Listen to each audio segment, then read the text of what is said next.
अस्सलाम वालेकुम। लाखों करोड़ों दुरूद सलाम हजूर सल्लल्लाहु अलैहि वसल्लम पर और उनकी आल पर। आप देख रहे हैं इल्म की दस्तक। सब तारीफ़ें उसी खुदा को लायक हैं जिसने वादा हमको सच कर दिखाया और हमको इस सरजमीन का मालिक बना दिया कि हम इस बहशत में जहाँ चाहें सकूनत इख्तियार करें। गर्ज क्या ही अच्छा सिला है मेहनत करने वालों का। फिर वो करीब ही वक्त में यानी हजूर मौत से पहले तौबा कर लेते हैं। वीडियो में मज़ीद आगे बढ़ने से पहले आपसे गुजारिश है कि हमारे चैनल को सब्सक्राइब करें ताकि मज़ीद आने वाली मालूमाती वीडियोस बआसानी आप तक पहुंच सकें।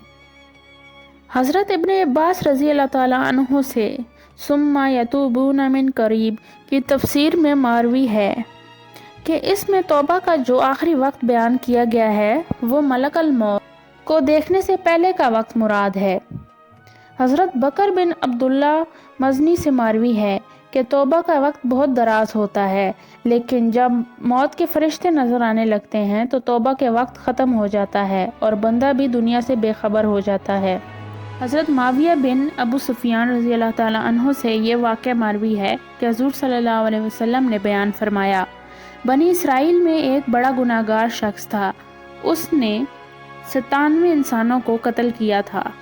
जब उसको अपनी गलती का एहसास हुआ तो वो एक रागिब की खिदमत में हाजिर होकर अर्ज करने लगा, ए रागिब, मैंने कोई बुराई नहीं छोड़ी है, यहाँ तक कि मैंने 97 इंसानों को नाहक कत्ल किया है। अब क्या मेरे लिए तौबा की कोई राह निकल सकती है और तौबा कबूल हो सकती है?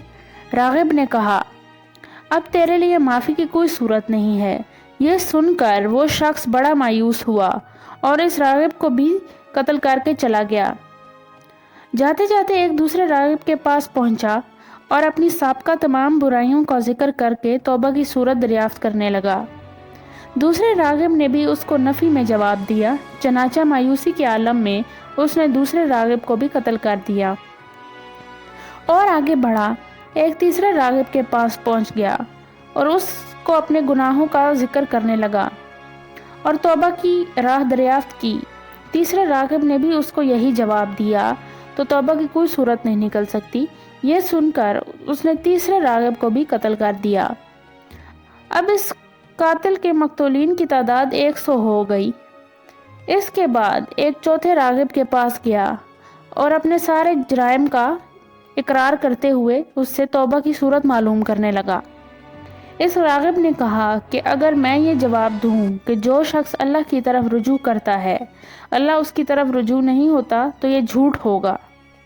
इसलिए मैं तुझसे कहता हूँ कि तू अब तौबा कर और फिर अपने अमाल दुरुस्त करने के लिए फला मुकाम के देर में जाकर वहाँ के आबदों के साथ अल्लाह ताला की इबादत कर। रागिब ये सुनकर कुछ उम्मीद में आया और उसने उम्मीद बांध ली और इसने तौबा करके इस देर की राह ली। जब वो दरमियानी रास्ते में पहुंचा तो अल्लाह ने अपने फरिश्ते को हुक्म दिया और इसकी रूह वहीं रास्ते में ही कब्ज़ कर ली गई। इसके मरते ही अज़ाब व रहमत के फरिश्ते इसको उठाने के लिए झगड़ने लगे। अचानक एक तीसरा फरिश्ता आया और उसने फैसला किया कि ये शख्स जहाँ से चलता था और जिस गांव की तरफ जा रहा था उन दोनों गांव का फासला नापो। अगर ये तवाबीन के गांव से ज़्यादा करीब हो तो इसको नेकियों में शुमार करो, वरना गुनाहगारों में। चनाचे जब फैसला किया गया और पैमाइश की गई तो एक बालिश तवाबीन के गांव से ज़्यादा करीब था, इसलिए इसको बख्श दिया गया और रहमत के फरिश्तों ने उसको उठा लिया। आज की वीडियो में बस इतना ही। अगर आपको हमारी वीडियो अच्छी लगी है तो इसे लाइक कीजिए और अपने कमेंट्स के ज़रिए भी हमें बताइए कि मज़ीद वीडियोस किस टॉपिक पे हो सकती हैं।